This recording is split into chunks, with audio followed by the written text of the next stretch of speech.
Hello जय हिंद साथियों, मैं आपका फ्रेंड विजय अपने YouTube channel IT technical power T पे आपका स्वागत है। फ्रेंड्स, आज से हम जो क्लास शुरू करने वाला है वो रेलवे के लिए स्पेशल साइंस की क्लास को हम स्टार्ट करने वाला है। इसमें हम साइंस के प्रीवियस ईयर के जितने भी क्वेश्चन पूछे गए हैं तो उन सब की क्वेश्चन सीरीज को हम देखेंगे और अलग अलग क्वेश्चनों को हम सोल्व करना भी सीखेंगे। तो जो भी फ्रेंड्स हमारे चैनल से नए जुड़े हैं उनसे रिक्वेस्ट हमारे चैनल को सब्सक्राइब जरूर कीजिएगा। तो दोस्तों, हम फर्स्ट क्वेश्चन की तरफ बढ़ते हैं। देखिए, ये हमारा पहला क्वेश्चन है, हमारा रसायन विज्ञान का फर्स्ट चैप्टर जो मैटर वाला है वो। तो ये क्वेश्चन देखिए, आरआरबी ग्रुप डी में जो पूछा गया, इस क्वेश्चन को देखते सबसे पहले। क्वेश्चन में क्या पूछा गया इसको देखते हैं।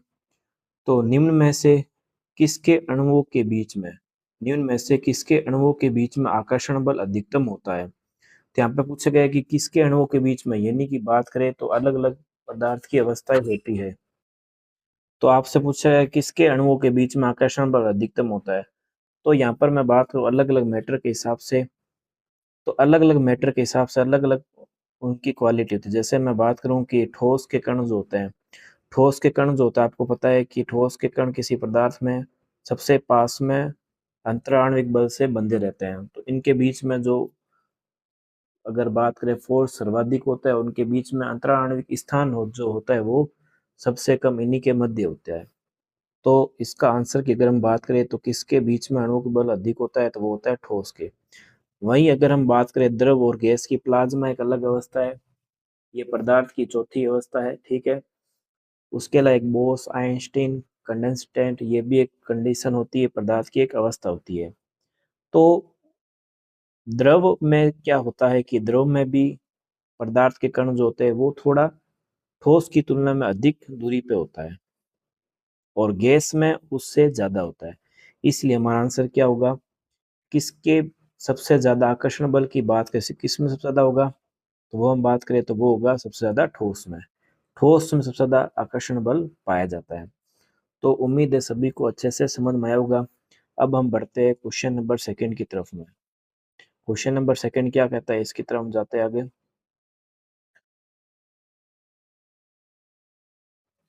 क्वेश्चन नंबर सेकंड हमारा क्या कहता है, देखिए, पदार्थ के संदर्भ में निम्न में से कौन सा कथन सही नहीं है। ये दोस्तों आपको भी क्वेश्चन सॉल्व करने की जरूर कोशिश करनी चाहिए।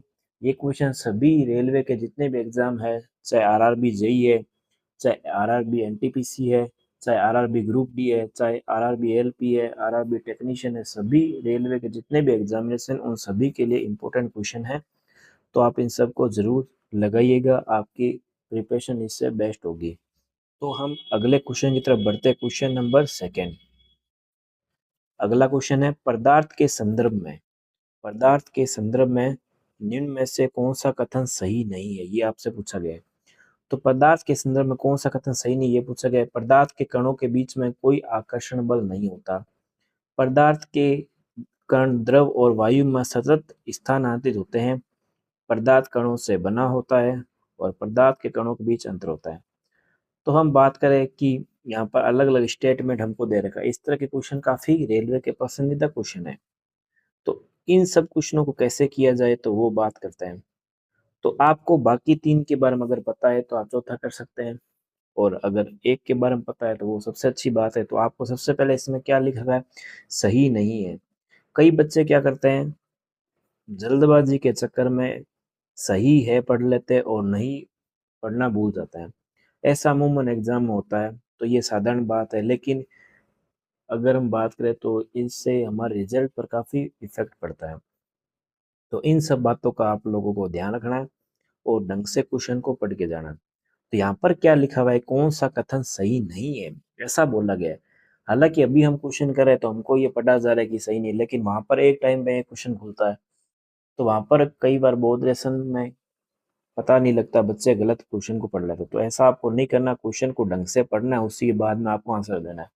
देखिए, कंपटीशन में उलझाने के यही तरीके होते हैं। क्वेश्चन सभी को आता है, लेकिन क्वेश्चन में घुमा फिरा के आपको डाटा दिया जाता है। वहां पर सही है, सही नहीं है, इस तरीके से घुमा फिरा क्वेश्चन देते हैं ताकि बच्चा कंफ्यूज जाए। इसलिए आपको इन बातों का ध्यान रखना है, आपको कंफ्यूज नहीं होना, ठीक है। तो पूछा क्या गया, कौन सा कथन सही नहीं है, तो सही नहीं है बोला है, तो इसमें आप सबको पता होना चाहिए सही कौन सा है पहले तो। सही कौन से है, तो आपको ये पता होना चाहिए। सही की अगर मैं बात करूं तो पदार्थ के कण द्रव वायु में सतत स्थानांतरित होता है, यानी कि पदार्थ के कण लगातार चलते रहते हैं द्रव और वायु में, ऐसा बोला गया है। ठीक है, ये कथन सही है।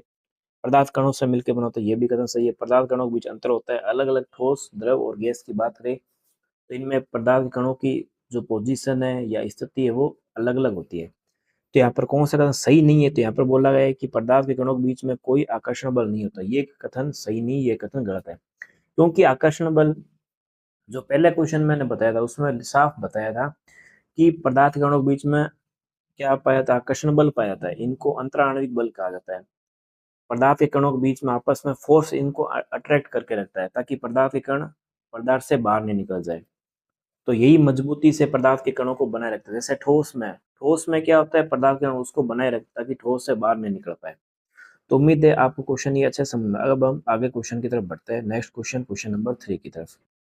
अब देखिए क्वेश्चन नंबर 3, ये क्वेश्चन ग्रुप डी में पूछा गया आरआरबी। देखिए, ठोस के कणों के संदर्भ में निम्न में से क्या सही है। तो ठोस के कणों के संदर्भ में क्या सही है ये आपको बताना है। वे यादृच्छिक रूप से गतिशील होते हैं, उनके बीच बड़े अंतराल होते हैं, व्यवस्थित तरीके से विन्यासित होते हैं, उनमें न्यूनतम आकर्षण होता है। वैसे दोस्तों ये क्वेश्चन आपको हिंदी में दिख रहे होंगे, लेकिन कई बच्चे कहते हैं इंग्लिश में भी होना चाहिए, तो उनको बता दूं इसमें ज़्यादा कोई आपको समझने की ज़रूरत नहीं है। वैसे मैं साथ में इंग्लिश के वर्ड्स का भी यूज़ कर रहा हूँ, तो इसमें आपको कोई समस्या नहीं होनी चाहिए। तो ठोस के कणों के अंदर में क्या कथन सही है, ये बोला गया है कि ठोस की कणों की पोजीशन बतानी है कि क्या सही है उसके संदर्भ में। तो वह यादृच्छिक रूप से गतिशील होता है। अब देखिए, ठोस के कणों के संदर्भ में पूछा गया है, तो आपको ठोस के कणों के बारे में पता भी होना चाहिए कि ठोस के कण किस तरीके से वर्क करते हैं, हमारे ठोस के कण कैसे काम करते हैं। ठोस के कणों की पोजीशन के बारे में पूछा गया है कि वे यादृच्छिक रूप से गतिशील होते हैं, उनके बीच बड़े अंतराल होते हैं, व्यवस्थित तरीके से विन्यासित होते हैं, उनमें न्यूनतम आकर्षण होता है। देखिए, न्यूनतम आकर्षण नहीं होता, सबसे ज्यादा आकर्षण ठोस में रहता है, तो ये ऑप्शन गलत है। व्यवस्थित तरीके से विन्यासित होते हैं, उनके बीच बड़े अंतराल होते हैं, यादृच्छिक रूप से गतिशील कण नहीं होते हैं। देखिए, गतिशील ठोस के कण नहीं हो सकते क्योंकि गैस के कण सबसे ज्यादा गतिशील होते हैं, ठोस में सबसे कम, द्रव में उसके बीच में, उनके बीच बड़े अंतराल ये भी नहीं होते। Option number C is the correct answer. व्यवस्थित तरीके से विन्यासित होते हैं, क्यों? क्योंकि बीच में उनमें गैप नहीं पाया जाता है। तो उम्मीद है क्वेश्चन आपको समझ में आया होगा। अब हम अगले क्वेश्चन की तरफ बढ़ते हैं। क्वेश्चन नंबर अगर हम बात करें नेक्स्ट, क्वेश्चन नंबर आपका 4।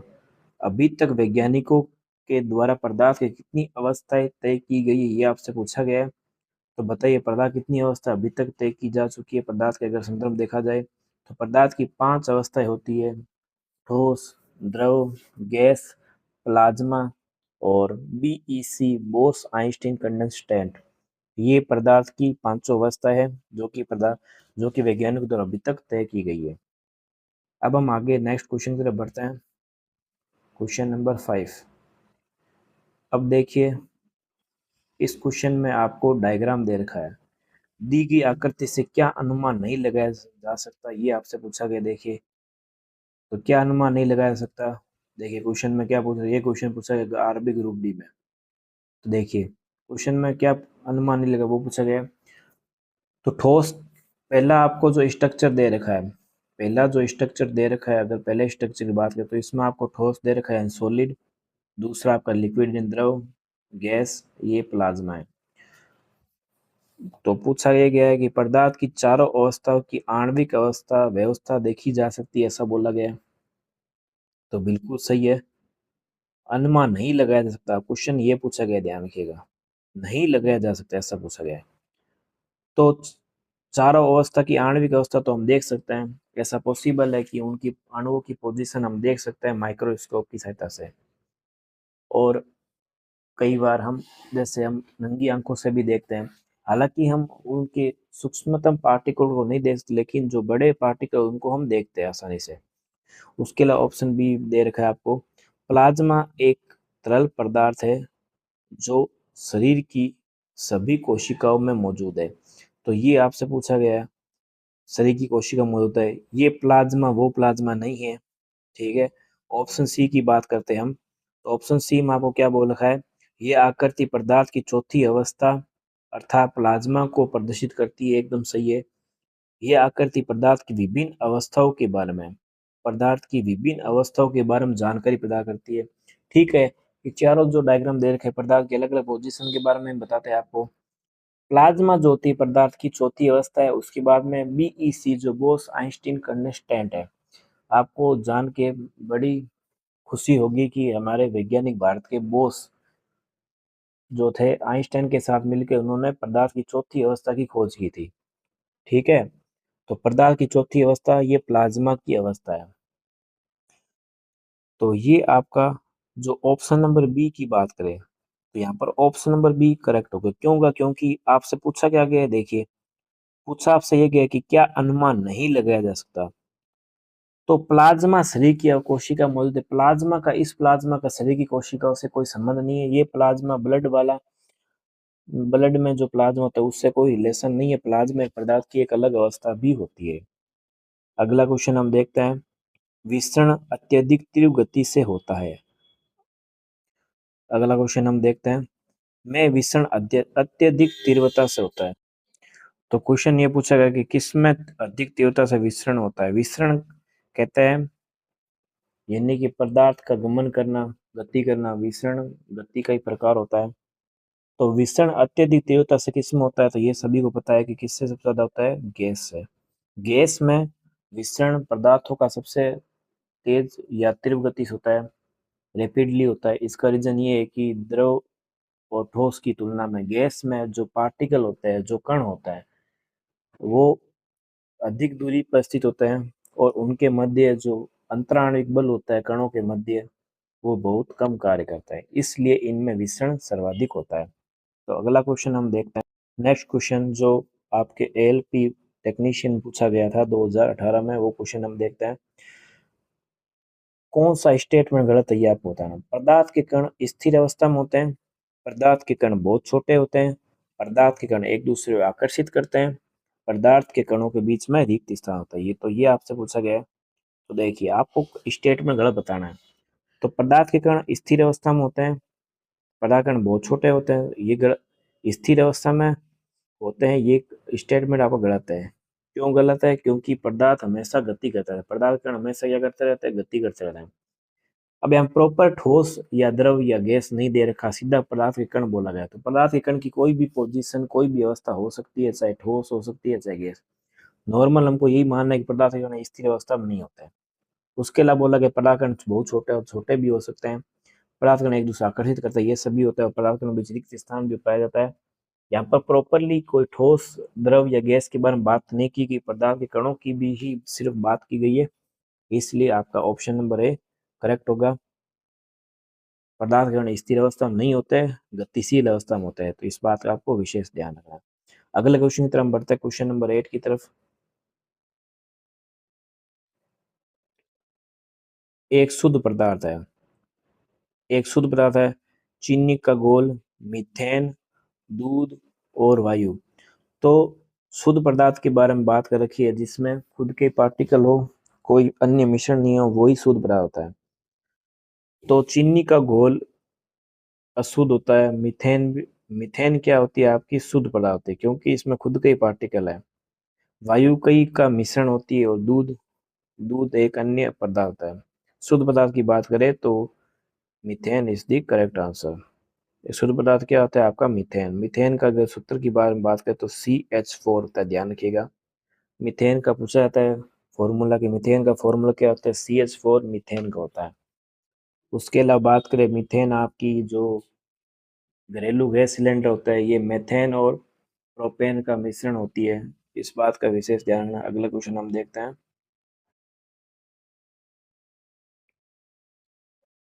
अब देखिए क्वेश्चन नंबर 9। क्वेश्चन नंबर 9 में हमसे पूछा गया है कि कौन सा विधान सत्य है, यानी कि क्या चीज सत्य है, ये आपसे पूछा गया। देखिए तो पदार्थ के प्रकार के अनुसार कणों के स्थान के आधार पर आकार बदलता है। उदाहरण के लिए ठोस पदार्थों का आकार निश्चित होता है, जबकि तरल पदार्थ उनके पात्र का आकार प्राप्त करते हैं। और देखा जाए गैसों का कोई आकार नहीं होता है। अगला ऑप्शन देखिए, ऑप्शन नंबर बी संपीड़ितता। यह पदार्थों का वह गुण है जिसके कारण उच्च दाब पर हाई प्रेशर पर उनका आयतन क्या हो जाता है, कम हो जाता है। गैसों में यह गुण पाया जाता है। तो देखिए कौन सा आपका हिसाब से सही हो सकता है, इसको देखते हैं ऑप्शन को दोबारा।